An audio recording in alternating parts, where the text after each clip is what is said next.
ओम श्री गणेशाय नमः। ओम गं गुरुवे नमः। ओम नमः शिवाय। शिवजी सदा सहाय। वायव्य संहिता उत्तरखंड अध्याय 28 और 29। काम्य कर्म के प्रसंग में शक्ति सहित पंचमुख महादेव जी की पूजा के विधान का वर्णन। तदंतर शिवाश्रम सेवियों के लिए नैमित्तिक कर्म की विधि बताकर उपमन्यु जी ने कहा, यदुनंदन, अब मैं काम्य कर्म का वर्णन करूंगा जो इहलोक और परलोक में भी फल देने वाला है। शैवों तथा माहेश्वरों को क्रमशः भीतर और बाहर इसे करना चाहिए। जैसे शिव और महेश्वर में यहाँ अत्यंत भेद नहीं है, उसी प्रकार शैवों और माहेश्वरों में भी अधिक भेद नहीं है। जो मनुष्य शिव के आश्रित रहकर ज्ञान यज्ञ में तत्पर होते हैं वे शैव कहलाते हैं, और जो शिवाश्रित भक्त भूतल पर कर्म यज्ञ में संलग्न रहते हैं वे महान ईश्वर का यजन करने के कारण माहेश्वर कहे गए हैं। इसलिए ज्ञान योगी शैवों को अपने भीतर भगवान द्वारा कर्म का अनुष्ठान करना चाहिए और कर्म परायण माहेश्वरों को बाहर विहित द्रव्यों तथा उपकरणों द्वारा उनका संपादन करना चाहिए। आगे बताए जाने वाले कर्म के प्रयोग में उनके लिए कोई भेद नहीं है।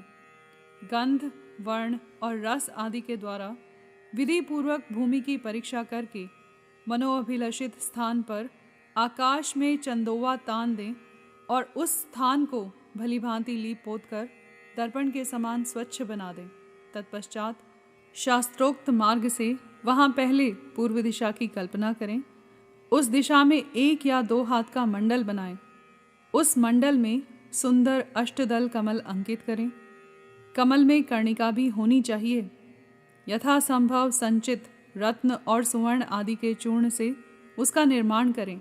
वह अत्यंत शोभायमान और 5 आवरणों से युक्त हो। कमल के 8 दलों में पूर्वादि क्रम से अणिमा आदि 8 सिद्धियों की कल्पना करें तथा उनके केसरों में शक्ति सहित वामदेव आदि 8 रुद्रों को पूर्वादि दल के क्रम से स्थापित करें। कमल की कर्णिका में वैराग्य को स्थान दें और बीजों में नव शक्तियों की स्थापना करें। कमल के कंद में शिव संबंधी धर्म और नाल में शिव संबंधी ज्ञान की भावना करें। कर्णिका के ऊपर अग्निमंडल, सूर्यमंडल और चंद्रमंडल की भावना करें। इन मंडलों के ऊपर शिव तत्व, विद्या तत्व और आत्म तत्व का चिंतन करें।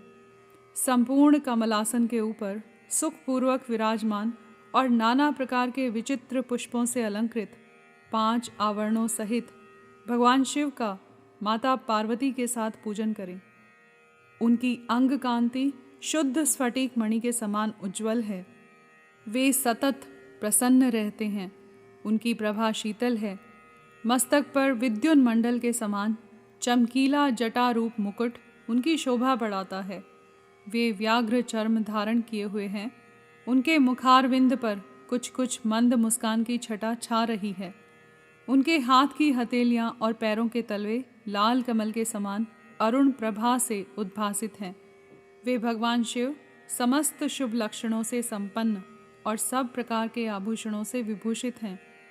उनके हाथों में उत्तमोत्तम दिव्य आयुध शोभा पा रहे हैं और अंगों में दिव्य चंदन का लेप लगा हुआ है। उनके 5 मुख और 10 भुजाएं हैं। अर्धचंद्र उनकी शिखा के मणि हैं। उनका पूर्ववर्ती मुख प्रातःकाल के सूर्य की भांति अरुण प्रभा से उद्भासित एवं सौम्य है। उसमें 3 नेत्र रूपी कमल खिले हुए हैं तथा सिर पर बाल चंद्रमा का मुकुट शोभा पाता है।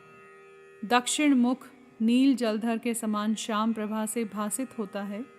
उसकी भौहें टेढ़ी हैं। वह देखने में भयानक है। उसमें गोलाकार लाल लाल आंखें दृष्टिगोचर होती हैं। दाढ़ों के कारण वह मुख विकराल जान पड़ता है। उसका पराभव करना किसी के लिए भी कठिन है। उसके अधर पल्लव फड़कते रहते हैं। उत्तरवर्ती मुख मूंगे की भांति लाल है। काले काले केशपाश उसकी शोभा बढ़ाते हैं। उसमें विभ्रम विलास से युक्त 3 नेत्र हैं और उसका मस्तक अर्धचंद्रमय मुकुट से विभूषित है। भगवान शिव का पश्चिम मुख पूर्ण चंद्रमा के समान उज्ज्वल तथा 3 नेत्रों से प्रकाशमान है। उनका मस्तक चंद्रलेखा की शोभा धारण करता है। वह मुख देखने में सौम्य है और मंद मुस्कान की शोभा से उपासकों के मन को मोह लेता है। उनका 5वां मुख स्फटिक मणि के समान निर्मल, चंद्रलेखा से समुज्ज्वल, अत्यंत सौम्य तथा 3 प्रफुल्ल नेत्र कमलों से प्रकाशमान है। भगवान शिव अपने दाहिने हाथों में शूल, परशु, वज्र, खड्ग और अग्नि धारण करके उन सब की प्रभा से प्रकाशित होते हैं तथा बाएं हाथों में नाग, बाण, घंटा, पाश तथा अंकुश उनकी शोभा बढ़ाते हैं। पैरों से लेकर घुटने तक का भाग निवृत्ति कला से संबद्ध है। उससे ऊपर नाभि तक का भाग प्रतिष्ठा कला से, कंठ तक का भाग विद्या कला से, ललाट तक का भाग शांति कला से और उसके ऊपर का भाग शांत्यतीता कला से संयुक्त है। इस प्रकार वे पंचाधव व्यापी तथा साक्षात पंचकलामय शरीरधारी हैं। ईशान मंत्र उनका मुकुट है। तत्पुरुष मंत्र उन पुरातन देव का मुख है। अघोर मंत्र हृदय है। वामदेव मंत्र उन महेश्वर का गुह्य भाग है और सद्योजात मंत्र उनका युगल चरण है। उनकी मूर्ति 38 कलामयी है। परमेश्वर शिव का विग्रह मातृका यानी वर्णमालामय, पंच ब्रह्म यानी ईशानः सर्व विद्यानाम इत्यादि 5 मंत्रमय, प्रणवमय तथा हंस शक्ति से संपन्न है। इच्छा शक्ति उनके अंक में आरूढ़ है। ज्ञान शक्ति दक्षिण भाग में है तथा क्रिया शक्ति वाम भाग में विराजमान है। वे त्रितत्वमय हैं, अर्थात आत्म तत्व, विद्या तत्व और शिव तत्व उनके स्वरूप हैं। वे सदा शिव साक्षात विद्या मूर्ति हैं। इस प्रकार उनका ध्यान करना चाहिए। मूल मंत्र से मूर्ति की कल्पना और सकलीकरण की क्रिया करके मूल मंत्र से ही यथोचित रीति से क्रमशः पाद्य आदि विशेषार्ध्य पर्यंत पूजन करें। फिर पराशक्ति के साथ साक्षात मूर्तिमान शिव का पूर्वोक्त मूर्ति में आवाहन करके सद व्यक्ति रहित परमेश्वर महादेव का गंध आदि पंचोपचारों से पूजन करें। 5 ब्रह्म मंत्रों से, 6 अंग मंत्रों से, मातृका मंत्र से, प्रणव से, शक्ति युक्त शिव मंत्र से, शांत तथा अन्य वेद मंत्रों से अथवा केवल शिव मंत्र से उन परम देव का पूजन करें।